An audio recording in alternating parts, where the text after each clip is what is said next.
Assalamualaikum warahmatullahi wabarakatuh dan selamat sejahtera. Baik, hari ini kita akan pergi lebih lanjut. Kita akan tengok tajuk seni bina komputer dalam bab 1 iaitu 1.2. So, hari ini kita ada 5 subtopik yang akan kita belajar berkaitan dengan 1.2.1, menjelaskan kitaran capaian, nyahkut dan juga laksana, pitching, decoding dan juga execute. Dan 1.2.2 kita nak tengok tentang konsep asas seni bina von Neumann. Dan 1.2.3 mengkaji perbezaan antara pemproses linear dan juga pemproses masa. 1.2.4 kita nak membincangkan penterjemah pelbagai aras bahasa pengatur caraan. Dan 1.2.5 merumuskan pelaksanaan atur cara dalam sebuah pemproses. So, kita teruskan dengan seni bina komputer. So, seni bina komputer ni terbahagi kepada 3. Ingat, ada 3. Yang pertama adalah unit pemprosesan pusat. Yang kedua adalah unit ingatan dan yang ketiga adalah peranti input dan peranti output yang kita gunakan. So, what is unit pemprosesan pusat? Okay. Unit pemprosesan pusat ni dikenali juga sebagai CPU. Terdiri daripada 3 komponen utama, unit aritmetik dan logik ALU, unit kawalan dan juga daftar. Okay, manakala bagi unit ingatan pula, fungsi dia adalah untuk menyimpan data dan juga arahan semasa komputer digunakan. Waktu kamu tengah menaik, waktu kamu tengah melakukan tugasan, dengar lagu, buka YouTube, itu fungsi dekat unit ingatan. Dia menyimpan dan memegang data secara sementara selagi arahan yang merujuk dia masih beroperasi. Okay? Apa kamu buat, apa yang kamu nak laksanakan, selagi kamu gunakan dia, dia akan simpan segala maklumat secara sementara. Okay, bagi pula peranti input dan output ni, peranti input merujuk kepada komponen. Okay, komponen yang kamu gunakan untuk memasukkan data, dan peranti output tu adalah komponen yang kamu gunakan untuk memaparkan hasil daripada sistem komputer. Okay, contoh-contoh bagi peranti input adalah seperti papan kekunci, kamu gunakan untuk menaik perkataan, skrin sentuh, touchscreen, pengimbas, perakam suara dan juga petikus. Manakala peranti output seperti pencetak, monitor dan juga pembesar suara. Okay, seterusnya kita lihat dari segi kitaran, capai, nyahkut dan juga laksana. Okay, kitaran mesin ni, tugas utama CPU adalah untuk melaksanakan arahan pemprosesan data. Prosesan data dan arahan mengikut kitaran mesin, iaitu capai, nyahkut, kemudian laksana. Dia capai arahan daripada manusia, kemudian dia nyahkutkan ke dalam bahasa mesin untuk dilaksanakan. Juga dikenali sebagai kitaran arahan. Ini adalah proses ya. Proses dia segitiga proses dia. Pitching, decode, kemudian execute. Proses ni dia akan berulang-ulang selagi kamu menggunakan pakai komputer kamu. Okay? So, data dan arahan tersebut diproses melalui 3 proses utama yang dalam kitaran mesin untuk menghasilkan output, capai ataupun pitching. Capai, bila sebut capai itu adalah unit kawalan memberikan isyarat supaya pemproses mencapai data dan arahan dari ingatan utama dan disimpan dalam daftar sementara menunggu untuk diproses. Dan dah dapat data tersebut, dia akan nyahkut ke dalam bahasa mesin yang dilaksanakan oleh ALU. ALU tadi adalah arithmetic logic. Kemudian proses pelaksanaan. Okay? Pemproses melaksanakan operasi aritmetik dan logik tadi terhadap data seperti yang dinyatakan oleh arahan. Pemprosesan ini akan melalui proses capai, nyahkut, laksana sehingga semua data dan arahan tadi selesai diproses. Ini kalau kita ambil contoh adalah proses kita basuh baju dekat Dobi. Proses dia nak cuci baju, berapa minit kita setting, suhu apa yang kita nak. Dia akan laksanakan sehinggalah proses tersebut selesai, baru dia akan berhenti. Sebab dia dah terima arahan, pengguna manusia tadi dah masukkan arahan dekat dia, cuci baju ataupun dryer baju dalam tempoh masa 30 minit, dia akan proses tersebut sampailah selesai 20 minit tadi. Okay, baik, seterusnya kita pergi kepada seni bina von Neumann. Okay, kalau kita tengok dataran yang cikgu buat dekat luar sana, kat luar mak tu, dataran von Neumann. So, siapa von Neumann ni? So, von Neumann ni merupakan pencipta lah kaedah untuk menyimpan atur komputer dalam sistem komputer pada tahun 1945. Jadi atur dan data ni disimpan dalam ingatan dan digerakkan dari unit ingatan kepada pemproses. Ada 3 komponen utama dalam seni Wiener von Neumann: CPU, ingatan dan juga peranti input dan output. Dan komponen-komponen ini dihubungkan dalam sistem bus. Bukan bus sekolah, sistem bus dia panggil.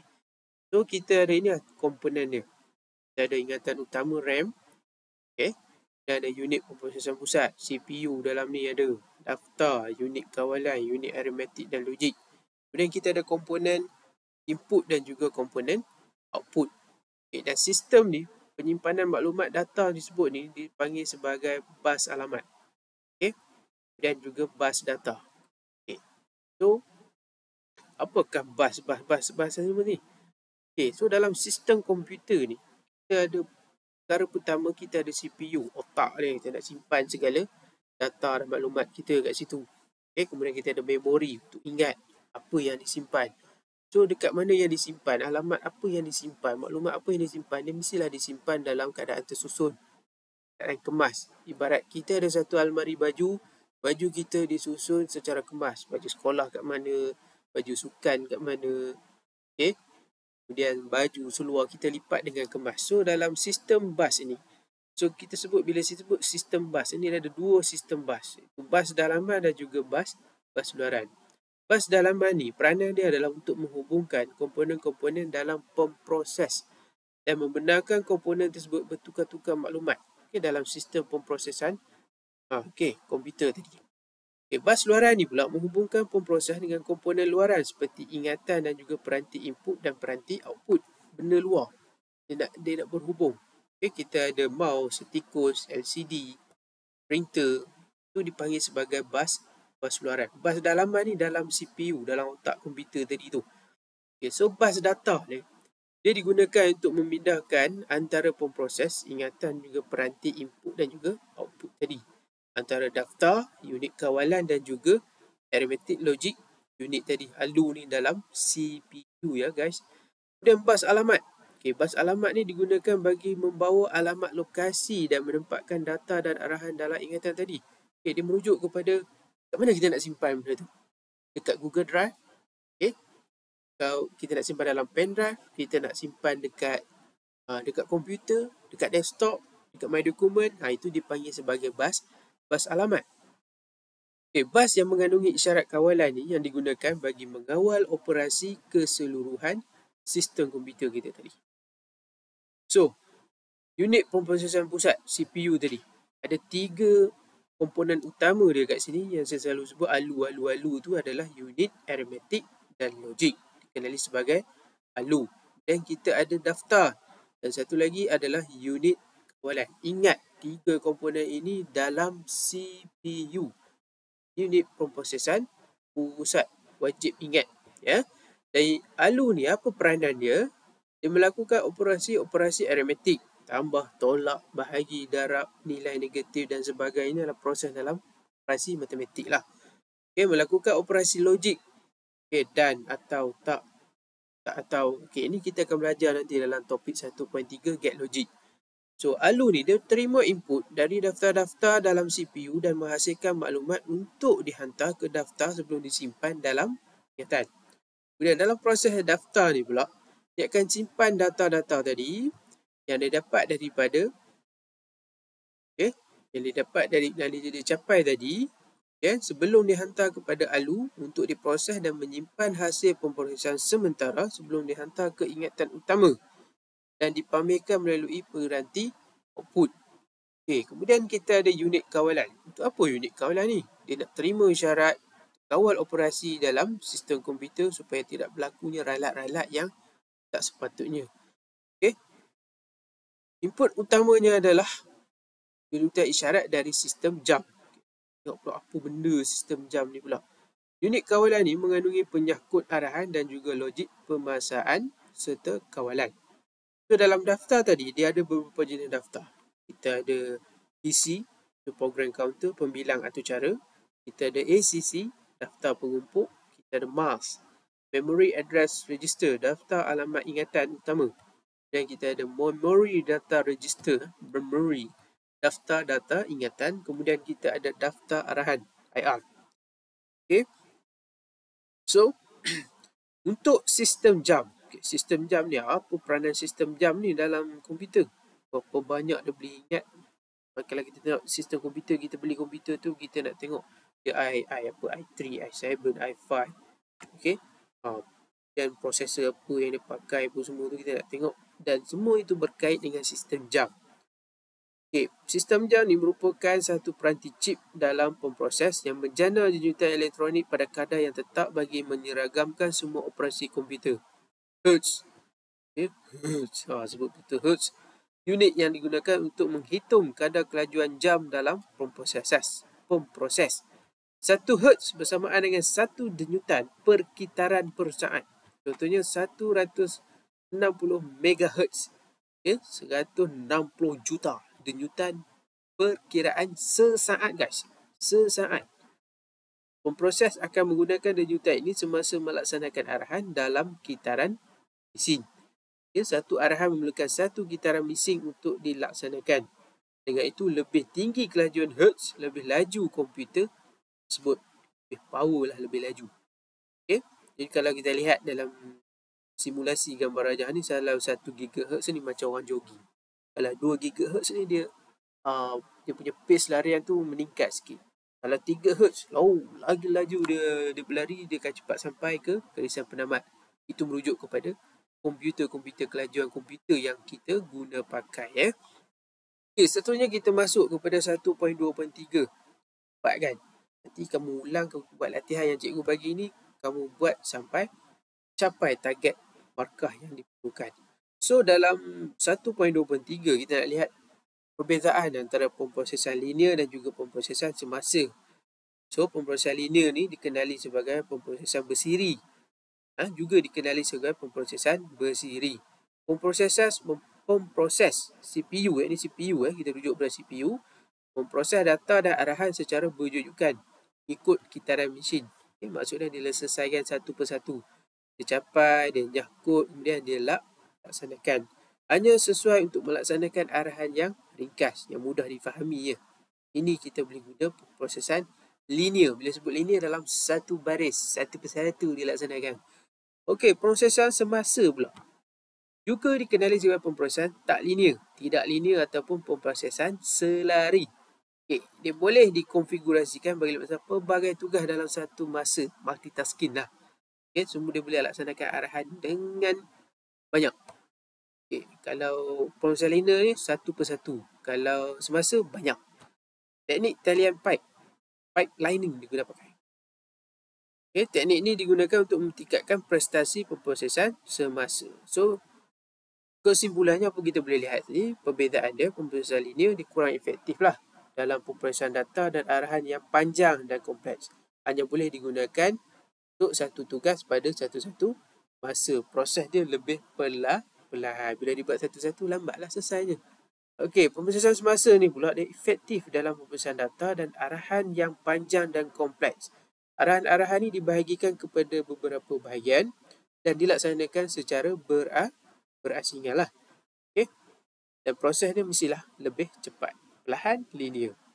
Okay. Cepat, proses semasa. So, kita dengan lebih pantas lagi kepada 1.2.4. Kita nak tengok kategori bahasa pengatur caraan. Ada 2 kategori. Bahasa aras tinggi dengan bahasa aras rendah. Bahasa aras tinggi ni pula dibahagi pada 2 pula. Bahasa berasaskan objek dan visual. Dan juga bahasa berstruktur.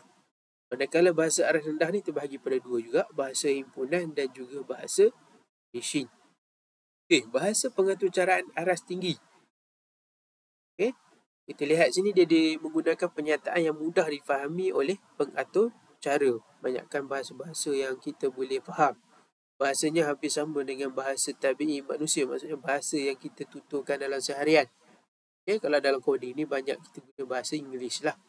Okey, bahasa Inggeris, ayat-ayat coding, term-term dalam bahasa Inggeris, dan juga kita boleh masuk pakai nama-nama pun boleh ubah apa semua tu dalam bahasa Melayu kita lah. Okey, ada 2 jenis, iaitu bahasa pengatur caraan berasaskan objek dan juga bahasa berstruktur. Lebih mudah untuk kita faham dan digunakan untuk membina atur cara. Okay, bahasa pengatur caraan aras rendah ni dia ada dua. Bahasa himpunan dan juga bahasa mesin. Bila sebut bahasa mesin ni, guys, ada dua benda je boleh ingat. Nombor kosong dan juga nombor satu. Itu adalah bahasa mesin. Dia faham dua tu je. Okay. Bahasa himpunan. Penyataan yang digunakan untuk membina arahan bagi komputer dalam bentuk simbol yang ringkas. Kita guna simbol. Semua tu ada simbol-simbol dia. Jadi ini kita kena hafal simbol dia. Pengatur cara perlu memahami seni bina pemproses dan fungsi setiap perkakasan dalam sistem komputer. Okey. Penterjemah bahasa pengatur caraan.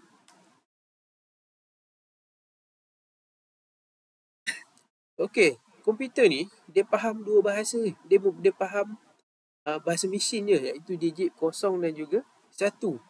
Jadi bahasa pengatur caraan ni perlu diterjemahkan kepada bentuk bahasa mesin sebelum difahami oleh komputer. Tugas penterjemah ni menukarkan arahan yang difahami manusia kepada bentuk yang difahami oleh mesin.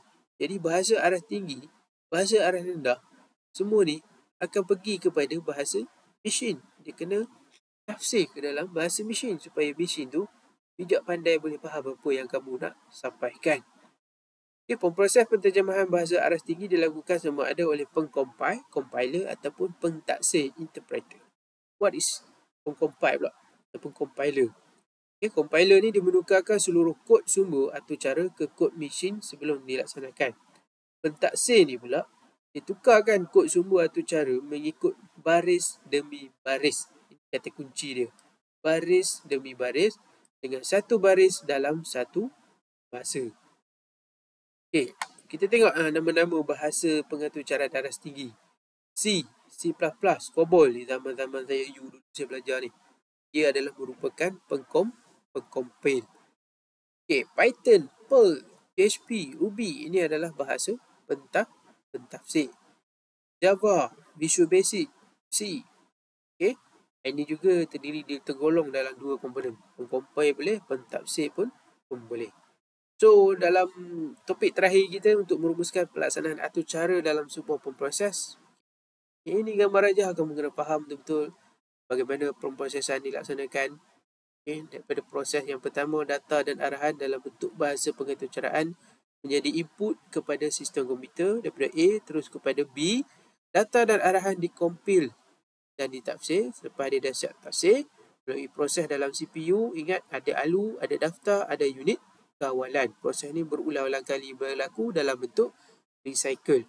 Dia lepas daripada proses B, dia akan pergi pada proses C. Data dan arahan tadi disimpan sementara dalam ingatan utama. Okay, ingatan utama kita kat sini adalah RAM. Ingat RAM. Okay, kemudian lepas tu dia pergi kepada proses D. D ni capai data dari arahan dari ingatan utama tadi, kemudian dia nyakut, kemudian dilaksanakan melalui kitaran mesin ni. Nak tukarkan dalam bahasa mesin supaya komputer faham apa yang nak disampaikan. Kemudian bila dah faham, dia dah dapat output tu, dia nak paparkan output tadi. So output tadi akan dipaparkan pada skrin komputer ataupun kita sambung pada LCD ataupun mana-mana kita print, kita cetak, dia akan menjadi output. Itulah kitaran proses yang berlaku dalam sistem komputer kita. Untuk topik 1.2 seni bina komputer. So, fahamkan betul-betul penerangan daripada cikgu. Nanti jawab soalan yang saya bukakan dalam Google Form. Pastikan kamu capai markah sekurang-kurangnya 80% untuk kamu dikira sebagai memahami dan juga lulus untuk tajuk 1.2 ini. Sekian saja penerangan daripada saya. Sampai kita ketemu lagi untuk topik seterusnya.